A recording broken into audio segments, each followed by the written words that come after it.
অনাবিল আনন্দে ভাসছে পঞ্চগড় সদর উপজেলার সাতমারা ইউনিয়নের পতিপাড়া গ্রামের জাকির হোসেন ও মোসাম্মদ লাবনী আক্তারের পরিবার। তাদের ঘর আলো করে আজ জন্ম নিল এক পুত্র সন্তান। আমি সুস্থ আছি, আমার বাচ্চাও সুস্থ আছে। আমার বাচ্চা আমার জন্য সবাই দোয়া করলে। আমরা সবাই খুশি, আমরা সবাই দোয়া করবেন, আল্লাহ তাকে নেক দান করে। নবজাতক ও তার পরিবারকে শুভ কামনা।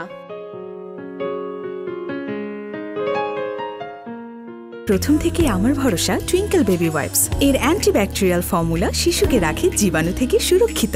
5.5 pH ব্যালেন্স শিট ত্বক রাখে কোমল ও মসৃণ, আর অ্যালকোহল মুক্ত হওয়ায় ত্বকে র্যাশ হয় না। টুইঙ্কেল বেবি ওয়াইপস, শুরুটা হোক যত্নে।